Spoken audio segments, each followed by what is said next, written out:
વાલા મારા ભૂલકાઓ, નેક્સ્ટ વાત આપણે જે કરવી છે તે અચળ બળ વડે થતું કાર્ય સમજાવવું છે. બળ સદિશ રાશિ છે. કોઈ પણ સદિશ રાશિ અચળ હોય એના માટેની બે બાબતો, એક એનું મૂલ્ય અચળ રહેવું જોઈએ, બીજું એની દિશા અચળ રહેવી જોઈએ. કોઈ પણ સદિશ અચળ થવા માટે એની બે લાક્ષણિકતામાંની એક પણ બદલાવી જોઈએ નહીં. જેમ કે બળ સદિશ રાશિ છે, કરેક્ટ. બીજું, જો બળ સદિશ રાશિ છે તો એની દિશા અને એનું મૂલ્ય અચળ રહેતું હોય તો એવા બળને અચળ બળ કહેવાય. હવે આવા અચળ બળ હેઠળ પદાર્થ ગતિ કરે છે તો સ્થાનાંતર તો કરવાનો જ છે, પણ એ સ્થાનાંતર હંમેશા બળની દિશામાં જ થાય. જેમ કે આકૃતિ દ્વારા સમજાવું તો હું સૌથી પહેલા તમને આવું બતાવવાની કોશિશ કરું કે અહીંયાથી પદાર્થ છે જેનું દળ m જેટલું છે, આની ઉપર બળ F લાગે છે અને આ જ પદાર્થ બળની દિશામાં સ્થાનાંતર પણ કરે છે. આ સ્થાનાંતર થયું છે d જેટલું, રાઈટ. તો આ d સ્થાનાંતર અને બળ F એ બંને એક જ દિશામાં છે. તો આ સ્થિતિમાં કાર્યનું સૂત્ર શું લખાય? તો આ સ્થિતિમાં વાલા બચ્ચાઓ કાર્ય W બરાબર બળ ગુણાકારમાં લખાય બળની દિશામાં સ્થાનાંતર, કરેક્ટ. તો માટે કાર્ય W ઇઝ ઇક્વલ ટુ સૂત્ર થાય બળ ગુણાકારમાં સ્થાનાંતર. આ કન્ડિશન આપણને મળી, રાઈટ. તો મારી પાસે સૂત્ર થયું W is equal to F dot D. Number 1 આને આપી શકો છો. બીજી આગળની વાતની જે ચર્ચા તમારી સાથે કરવી છે તેમાં આની વ્યાખ્યા હમણાં જ આપી કે પદાર્થ પર લાગતા બળ અને બળની દિશામાં થતા સ્થાનાંતરના ગુણાકારને કાર્ય કહે છે, રાઈટ. તો વ્યાખ્યા લખવી હોય તો લખાય ને, પદાર્થ પર લાગતા બળ અને બળની દિશામાં થતા સ્થાનાંતરના ગુણાકારને કાર્ય કહે છે. પણ આ તો બળ અને સ્થાનાંતર એક જ દિશામાં હોય તો થયું કહેવાય. પણ ઘણી બધી વખત તમે એવા એક્ઝામ્પલ જોયા છે કે જેમાં બળ અને સ્થાનાંતર એક જ દિશામાં ના હોય. ફરીથી એકવાર, બળની દિશા અને સ્થાનાંતરની દિશા એક જ છે એ આ જોયું, પણ એવું એક્ઝામ્પલ મને બતાવો કે જેમાં બળ અને સ્થાનાંતર એક જ દિશામાં ન હોય. ઇવન તમને નાના હતા ને ત્યારે પણ આ વાતનો અનુભવ થતો હતો, પણ ખબર નહોતી કે આવું કંઈક આપણને આગળ ભવિષ્યમાં ભણવામાં આવશે.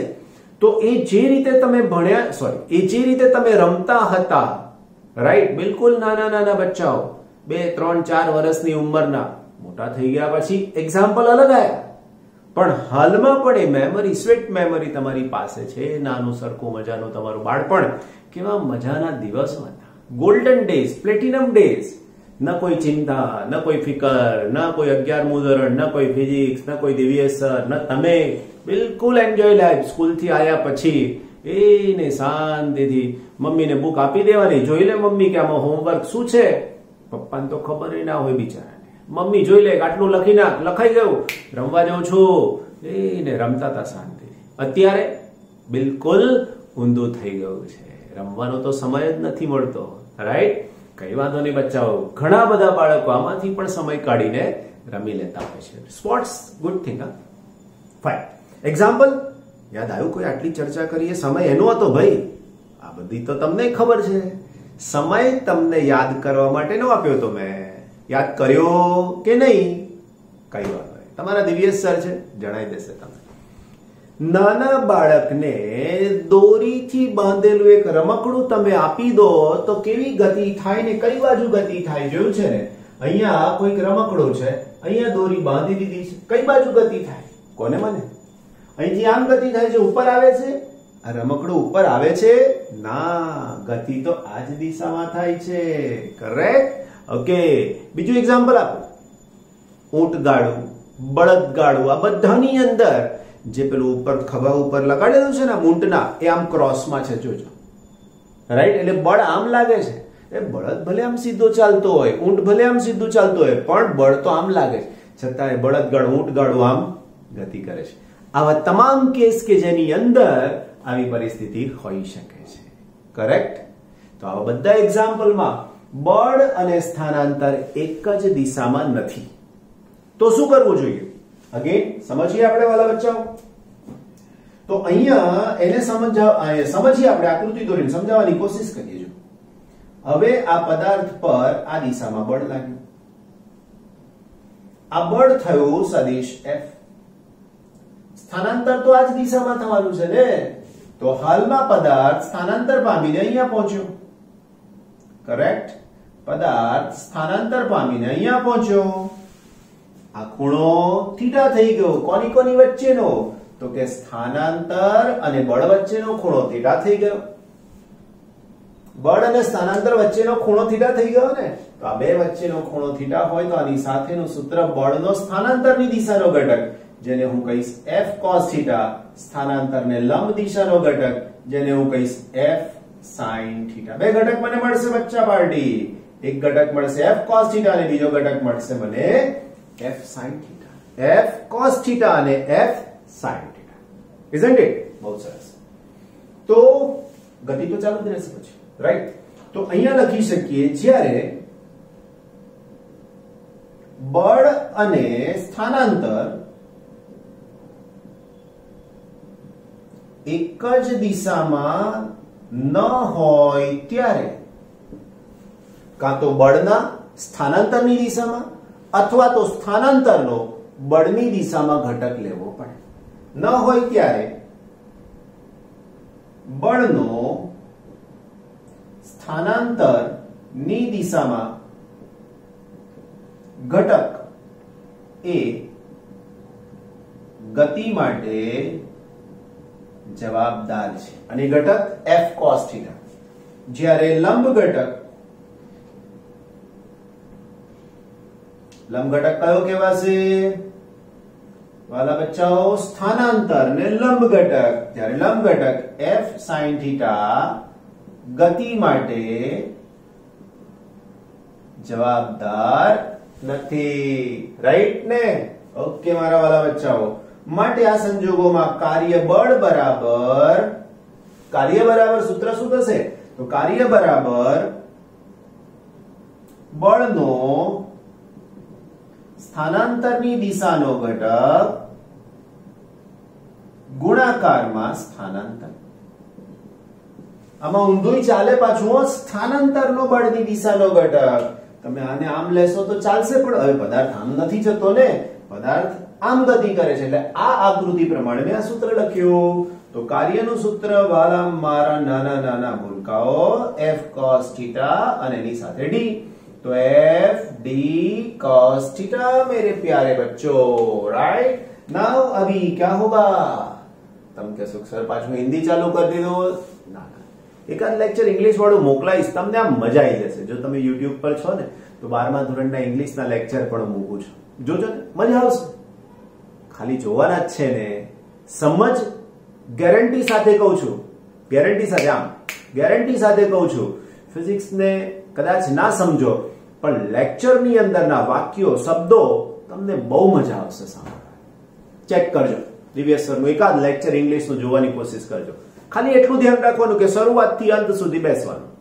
20 મિનિટ, 25 મિનિટ, 30 મિનિટનું જેટલું લેક્ચર. અંદરથી અનુભવ થશે કે યાર સર ઇંગ્લિશ તો અમને બધાને આવડે જ છે. ખાલી ગુજરાતીઓનો પ્રોબ્લેમ શું છે ખબર તમને? ઇંગ્લિશ બોલતા ગભરાઈએ છે. ભૂલી જાઓ. ગભરાવાનું સામેવાળાને છે. આપણે શા માટે ગભરાઈએ?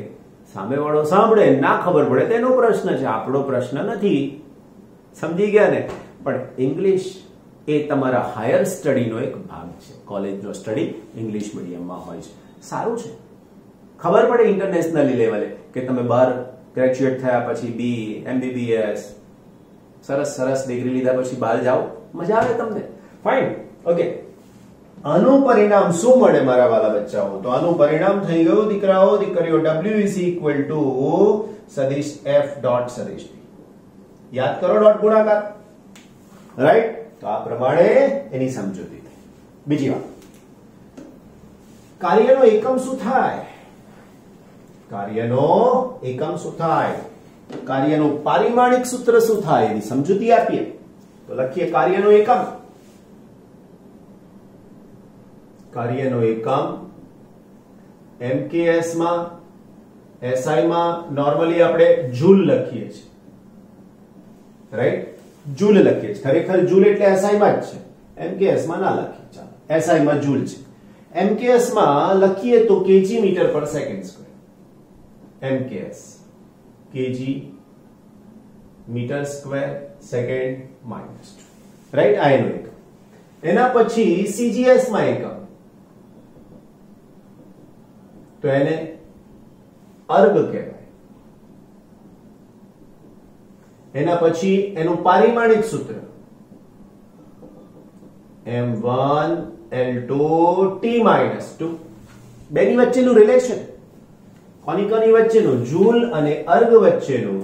તો રિલેશન પણ તમને યાદ હોવું જ જોઈએ. 1 જૂલ બરાબર 10⁷ અર્ગ. ક્યારેક જરૂર પડશે તમને, દાખલા ગણશો ને આ ચેપ્ટરના ત્યારે. આટલું સમજાવ્યા પછી મારે 1 જૂલની વ્યાખ્યા આપવી છે.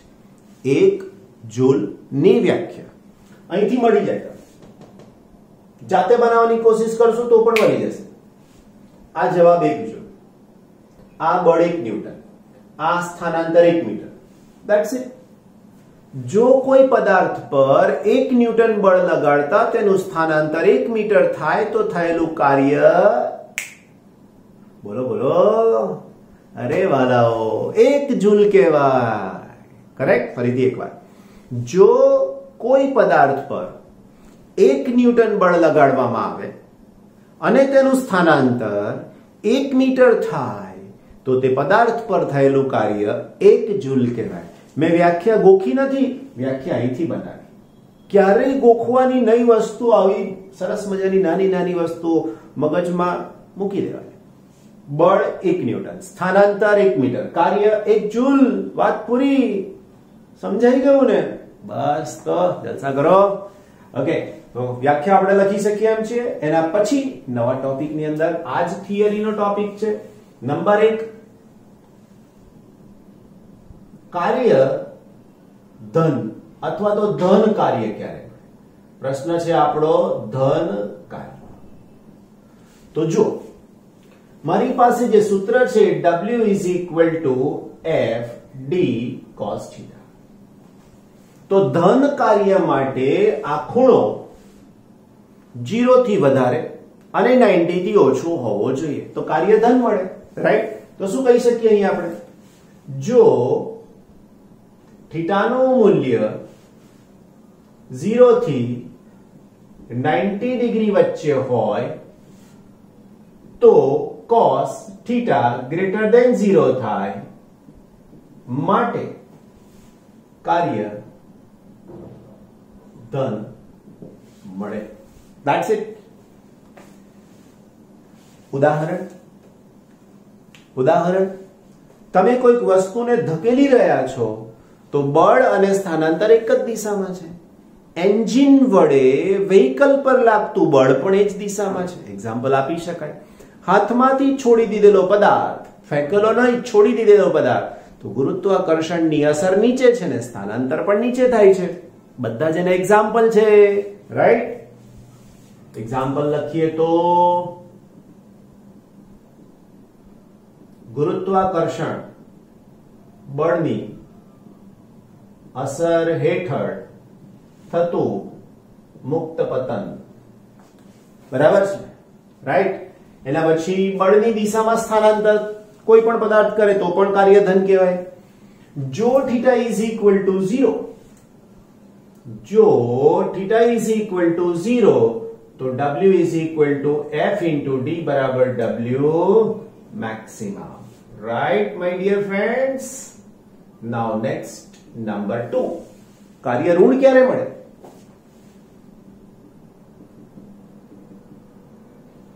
બોલો બચ્ચા પાર્ટી, ઋણ કાર્ય ક્યારે મળી શકશે? તો ઋણ કાર્ય માટે લખી શકાય W is equal to FD cos theta માં જો થીટા એ 90 ડિગ્રી થી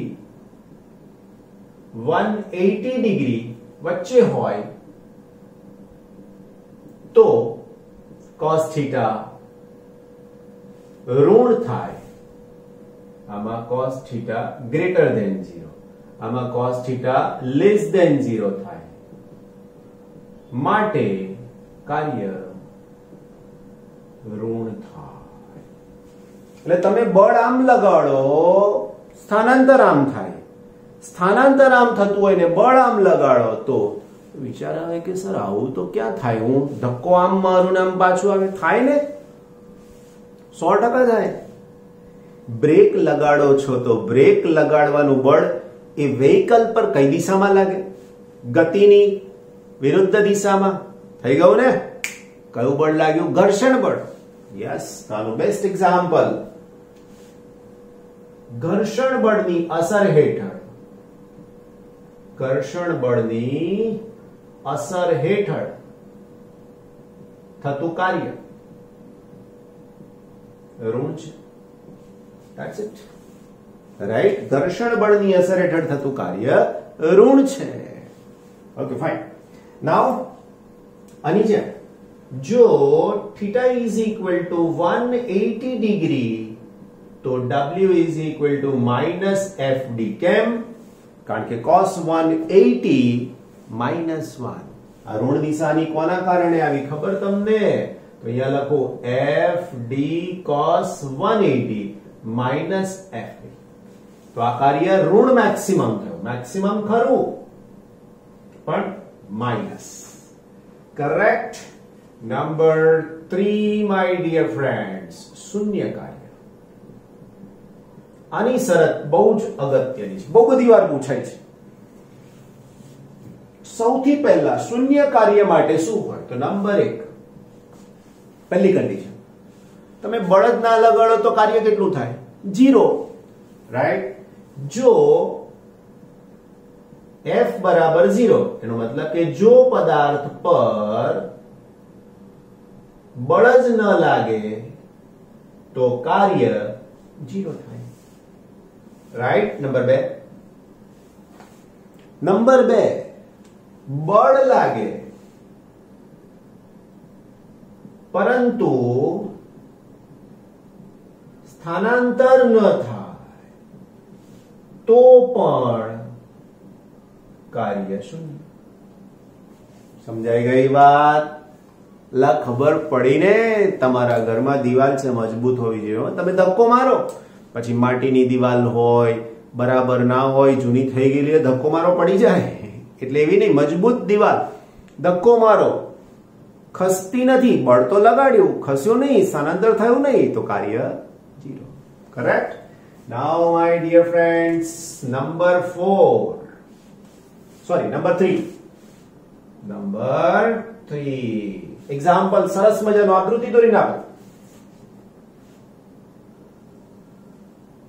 આ કેન્દ્રમાં કોઈક પદાર્થ છે, આપણો હાથ છે હું માની લઈ, એના છેડે અહીંયા એક પથ્થર બાંધી દીધો છે. તો કેન્દ્રગામી બળ આ દિશામાં લાગશે અને સ્થાનાંતર જે તે પદાર્થનું આ દિશામાં થશે. મારા વાલા બચ્ચાઓ, તો અહીંયા બળ અને સ્થાનાંતર પરસ્પર લંબ છે. જુઓ, તો લખી શકાય જ્યારે F perpendicular to D, એનો મતલબ બળ અને સ્થાનાંતર પરસ્પર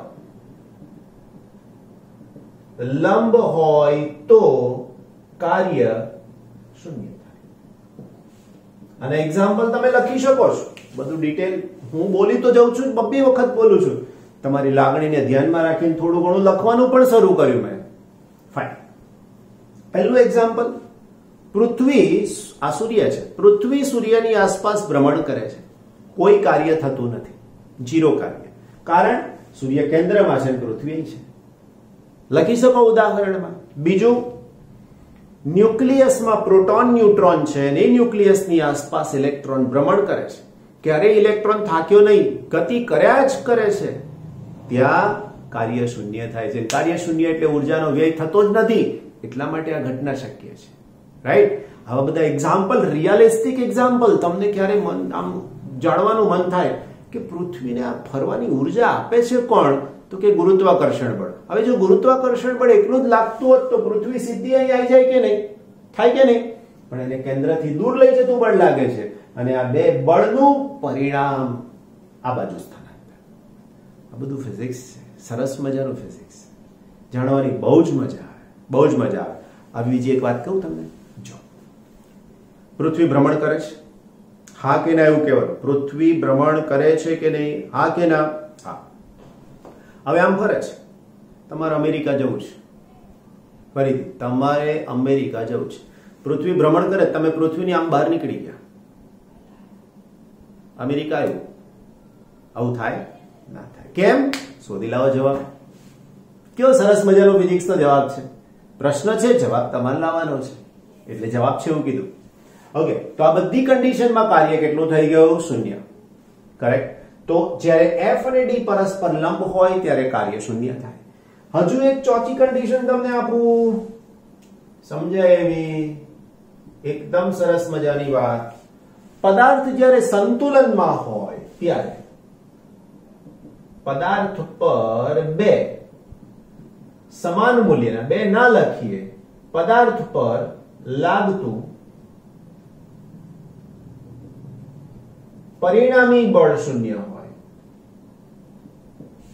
તો પણ કાર્ય શૂન્ય.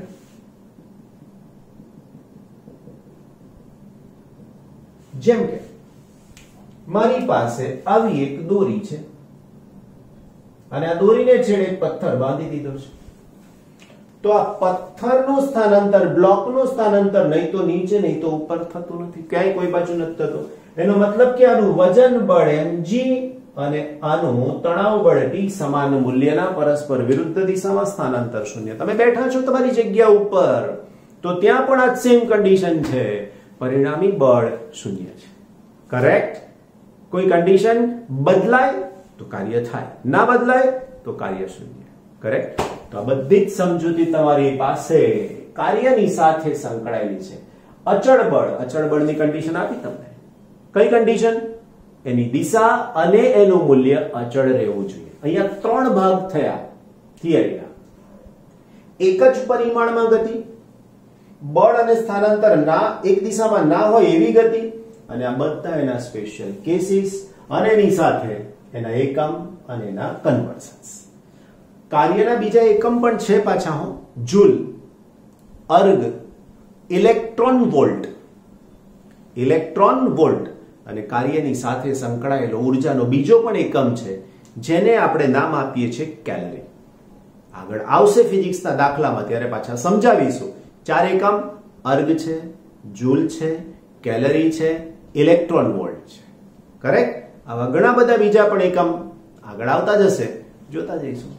ઓકે, ભલા મારા બચ્ચાઓ, પેજ નંબર 116 પર ઉદાહરણ નંબર 2. પણ એના પહેલા મેં તમને યુનિટની વાત કરી હતી. એકમ પેજ નંબર 117 ટેક્સ્ટ બુક નું, રાઈટ? 117 નંબરના પેજ ઉપર અહીંયા એકમ આપ્યા છે. અર્ગ, એક અર્ગ બરાબર 10⁻⁷ જૂલ, એક ઇલેક્ટ્રોન વોલ્ટ બરાબર 1.6 × -19 જૂલ, એક કેલરી બરાબર 4.186 જૂલ, એક કિલોવોટ આર. જો એક એકમ મેં નથી કીધો તમને, કિલોવોટ આર. આપણે ઘરે જે લાઈટ આ બધું જોઈએ છે, વાપરીએ છીએ, એ લાઈટનો એકમ, ઉર્જા, વિદ્યુત ઉર્જા સ્પેશિયલી એનો એકમ કિલોવોટ આર. એક યુનિટ, આપણા ઘરે 100 યુનિટનું, 120 યુનિટનું, 105 યુનિટનું આવું લાઇટ બિલ જે આવે છે ને, એમાં એક યુનિટ એટલે કેટલી ઉર્જા વિદ્યુતનો આ ચેપ્ટરમાં ભણવામાં આવશે મારા વાલાઓ તમને. એક યુનિટ શેનો? વિદ્યુતનો.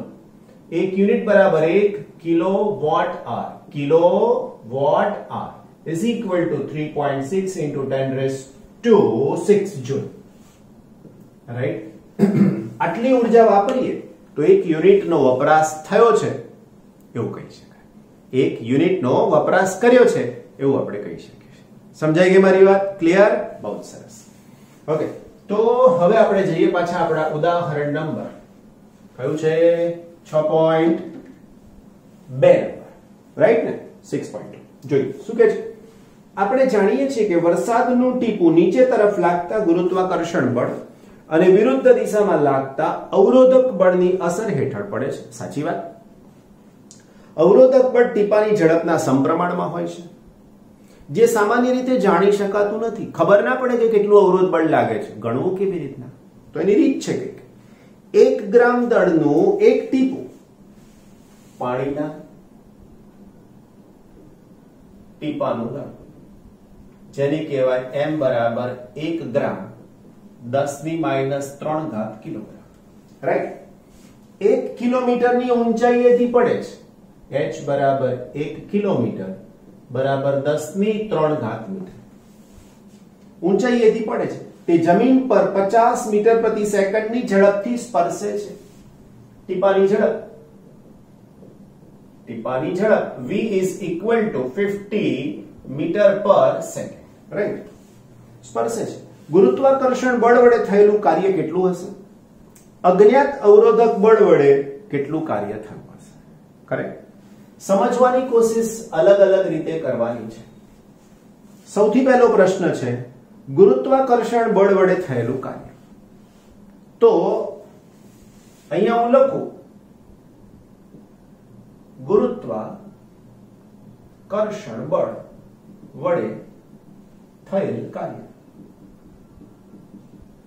W is equal to F dot D થાય ઓકે બળ કયું લાગવાનું છે તો કે ગુરુત્વાકર્ષણ એટલે mg અને d એટલે ઊંચાઈ શું છે તો કે h તો આખું સૂત્ર થઈ ગયું મારા વાલાઓ mgh તો હવે કાર્યનું સૂત્ર શું થાય તો કે કાર્ય W is equal to m એટલે ટીપાનું દળ 10⁻³ g એટલે ગુરુત્વ પ્રવેગ જેને હું 10 લઈ લઈશ અને h એટલે ઊંચાઈ જેને હું 10⁻³ લઈશ 10⁻³ અને 10⁻+3 કેન્સલ થઈ જાય એટલે 10 જૂલ થાય માટે કાર્યનો જવાબ થઈ જશે 10 જૂલ બોલ સમજાઈ મારી વાત ક્લિયર થઈ ગયું ને બીજું વરસાદનું ટીપું ઉપરથી નીચે આવે છે હવે તે ઉપરથી નીચે આવે છે તો ઉપર તો મુક્ત પતન કરે છે તો અહીંયા લખી શકું પાણીનું ટીપું મુક્ત પતન કરે છે માટે તેનો પ્રારંભિક વેગ બરાબર 0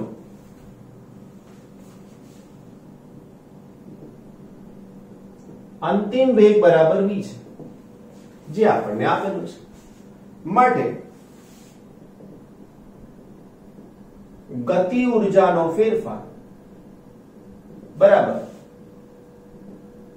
અંતિમ ગતિ ઉર્જા માઈનસ પ્રારંભિક ગતિ ઉર્જા હવે વાલા બચ્ચાઓ સૂત્ર શીખી ગયા ગતિ ઉર્જાનું 1/2 mv² તો અહીંયા થઈ ગયું 1/2 mv². પ્રારંભિક ગતિ ઉર્જા 0 એટલે આનો જવાબ 0. તો આના માટે હું લખી શકું 1/2 mv². તો આ થયો ગતિ ઉર્જાનો ફેરફાર. ગતિ ઉર્જાના ફેરફારને કહેવાય ડેલ્ટા કે. ગતિ ઉર્જાનો ફેરફાર ડેલ્ટા કે અહીંયા લખવું એટલે લખાય ગતિ ઉર્જાનો ફેરફાર. ગતિ ઉર્જા નો ફેરફાર. ઓકે, ડેલ્ટા કે સૂત્ર લખ્યું ને 1/2 mv² વચ્ચા પાર્ટી 1/2. દળ કેટલું છે 10⁻³ વેગ 50 ગુણાકારમાં 50. રાઈટ. બે ની સાથે આને કેન્સલ કરી દો 25. 5 ગુણાકારમાં 25 એટલે 125. કરેક્ટ. બીજું પાછળ એક 0 ગુણાકારમાં 10⁻³ આ અહીંયા આવી જાય એટલે 1.25 જૂલ. That's it. અલા વાલાઓ જોઈ લો ને, ખબર પડી ને, બસ તો પછી જો પહેલાનો જવાબ મળી ગયો, બીજાનો જવાબ મળી ગયો. હવે કાર્ય ઉર્જા પ્રમેયનો મતલબ શું થાય ધ્યાન રાખજો બરાબર. હવે નંબર બી જે ગણવાનું છે ને તેની વાત છે. કાર્ય ઉર્જા પ્રમેય પરથી પ્રમેયનો મતલબ થિયરી, બરાબર? થિયરી પરથી W is equal to delta K અથવા delta K is equal to W. પણ આ W બે રીતે થશે કાર્ય. અહીંયા કાર્ય બે રીતે થશે. delta K is equal to WG કૌંસમાં ગુરુત્વાકર્ષણ બળથી થતું કાર્ય પ્લસ WR એટલે અવરોધક બળથી થતું કાર્ય. હવે આ આપણે ગણવાનું છે. આ ઓલરેડી ગણી લીધું કાર્ય અને આ ડેલ્ટા કે છે. તો ગુરુત્વાકર્ષણ બળ વડે થતું કાર્ય હું WG કહી દઉં. ચાલો, ઓકે. તો માટે ડેલ્ટા કે એનો મતલબ મારા વાલાઓ ડેલ્ટા કે 1.25 is equal to 10 વત્તા WR. તો આ WR इस तरफ नहीं तो 10 ने आ बाजू ले जाए. तो WR is equal to 10 ने आ बाजू लाया 1.25 minus 10. तो WR is equal to શું થાય? બોલો બોલો. WR is equal to 8.75 પણ કેવા? માઈનસ. જોઈ લો જવાબમાં -8.75 જે ઋણ છે. દેખાય છે ઋણ છે, પણ કેમ ઋણ છે તેનું કારણ આપીએ. આ કાર્ય ગતિની વિરુદ્ધ